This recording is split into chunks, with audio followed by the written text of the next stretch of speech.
Hi అండి, welcome to Annapurni talks. ఇవాల్టి వీడియోలో చాలా టేస్టీగా చాలా హెల్తీగా స్నాక్ అయితే చేసి చూపిస్తాను. ఫుల్ వీడియో తప్పకుండా చూడండి. మీరు కూడా ట్రై చేయండి. పిల్లలకైనా పెద్దవాళ్ళకైనా అందరికీ కూడా చాలా బాగా నచ్చుతుంది. ఇప్పుడైతే వీడియోలో ఫస్ట్ అయితే ఒక బౌల్ తీసుకొని కొద్దిగా ఒక పావు స్పూను షుగర్ యాడ్ చేసి ఒక స్పూను డ్రై ఈస్ట్ యాడ్ చేసుకున్న తర్వాత గోరువెచ్చటి నీళ్ళు కొద్దిగా వేసి మూత పెట్టి పక్కన పెట్టాలి. దాని తర్వాత ఈ రెసిపీ కోసం వెజిటేబుల్స్ అన్నీ తీసుకుంటున్నాను. Cabbage, capsicum, sweet corn, tomato, పచ్చిమిర్చి, ఆనియన్, క్యారెట్ ఇవన్నీ కూడా చక్కగా చాలా చిన్న ముక్కల్లాగా కట్ చేసుకోవాలి. అన్నీ కూడా ఇలా కట్ చేసుకొని రెడీగా పెట్టుకున్న తర్వాత ఇప్పుడు ఒక బౌల్ తీసుకొని దీంట్లో గోధుమ పిండి యాడ్ చేసుకుంటున్నాం అనమాట. మనకి ఎంత పిండి కావాలో ఎన్ని చేసుకోవాలనుకుంటున్నామో దాన్ని బట్టి పిండి తీసుకోండి. ఆ పిండికి సరిపడా సాల్ట్ వేసుకొని ఒక 2 టేబుల్ స్పూన్ల పెరుగు వేసుకొని మనం ముందుగానే నానబెట్టుకున్న ఈస్ట్ని కూడా వేసుకొని కలుపుకోవాలి. చూసారు కదా, చక్కగా ఫర్మెంట్ అయింది ఈస్ట్ అనేది. చక్కగా ఇదంతా కూడా వేసుకొని వాటర్ ఏమన్నా పడితే వేసుకొని చపాతీ పిండిలాగా మంచిగా ముద్దలాగా కలుపుకోవాలి. అలా కలుపుకున్న తర్వాత కొద్దిగా బటర్ కూడా వేసుకొని లాస్ట్లో ముద్దలాగా కలుపుకున్న తర్వాత మంచిగా పిండికి అప్లై చేసి మూత పెట్టి మీకు కుదిరినంత టైము 2 గంటల గంట, హాఫ్ అన్ అవర్ మీకు ఎంత టైం వీలుంటే అంత టైము పక్కన పెట్టేసేయండి నానబెట్టి. చక్కగా ఇదంతా కూడా ఫర్మెంట్ అవుతుంది, మంచిగా పొంగుతుంది, చాలా అంటే చాలా బాగా వస్తుంది. ఇదైతే రెడీ అయిపోయింది, పక్కన పెట్టేస్తున్నాను. ఇప్పుడైతే స్టవ్ ఆన్ చేసి ప్యాన్ పెట్టుకొని బటర్ వేసుకోవాలి.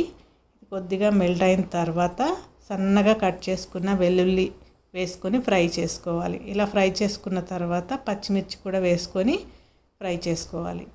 ఇది కూడా ఫ్రై అయిన తర్వాత ఉల్లిపాయ ముక్కలు కూడా వేసుకొని ఫ్రై చేసుకోవాలి. ఇలా ఒకదాని తర్వాత ఒకటి వేసుకుంటూ స్లోగా అన్నీ కూడా ఫ్రై చేసుకోవాలి. ఇప్పుడైతే క్యాబేజ్ అలానే స్వీట్ కార్న్ కూడా వేసుకొని ఫ్రై చేసుకోవాలి. ఇవి రెండు కూడా కొద్దిగా సాఫ్ట్ అయ్యేంత వరకు మనం ఫ్రై చేసుకోవాలి. ఇలా సాఫ్ట్ అయిన తర్వాత మిగతావన్నీ కూడా వేసుకొని సాఫ్ట్ అయ్యేంత వరకు ఫ్రై చేసుకోవాలి. కొద్దిగా మెత్తపడాలి. ఇవన్నీ కూడా సాఫ్ట్ అయిన తర్వాత మిగతా ఇంగ్రీడియంట్స్ అన్నీ యాడ్ చేసుకుందాం. ఈ రెసిపీ చాలా బాగుంటుంది, తప్పకుండా ట్రై చేయండి. ఇప్పుడైతే దీనికి సరిపడా సాల్ట్, ఒక పావు స్పూన్ మిరియాల పొడి, సోయా సాస్ ఒక 2-3 చుక్కలు, అలానే పిజ్జా ఆరిగానో ఒక స్పూను, రెడ్ చిల్లీ లేదా గ్రీన్ చిల్లీ పేస్ట్ ఒక 2 స్పూన్లు వేసుకొని మంచిగా కలుపుకోవాలి. కలుపుకున్న తర్వాత కొత్తిమీర కూడా వేసుకొని ఇదంతా కూడా మంచిగా పట్టేంత వరకు ఇలా కలుపుకొని పక్కన పెట్టేసుకోవాలి. స్టవ్ ఆఫ్ చేసుకొని చల్లారేంత వరకు. ఇప్పుడైతే మన పిండి చూసారా ఎంత బాగా ఫర్మెంట్ అయిందో చూడండి, భలే బాగుంటుంది.